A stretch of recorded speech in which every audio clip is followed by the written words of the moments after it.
Tony Abbott has delivered a pointed message to the Prime Minister telling the Coalition Party Room the government should cut spending, not lift taxes.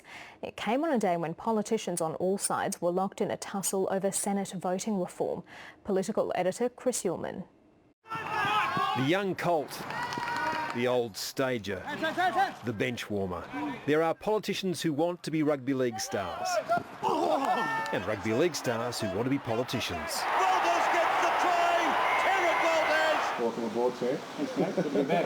Kerrod Walters has joined his former Brisbane Broncos teammate on a Queensland Senate ticket, and the move looks like smart politics. I believe I have a lot of support in Queensland. Because with the government determined to push through Senate voting reform, minor parties will have to work much harder to get elected. A fix is clearly needed for this problem. The problem is elaborate preference swapping, which delivers Senate seats to some with a fraction of the vote.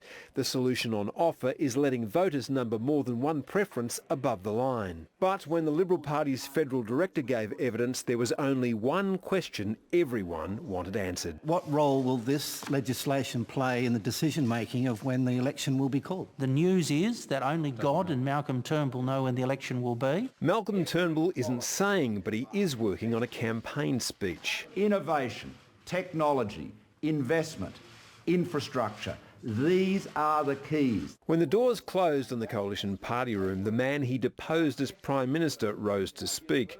And Tony Abbott warned against lifting taxes, saying the government should make spending cuts. Today, the former Prime Minister has shirt-fronted the current Prime Minister over his lack of economic leadership. The Treasurer told the Government Party Room that the options for his tax package are now so narrow it's like dancing on the head of a pin.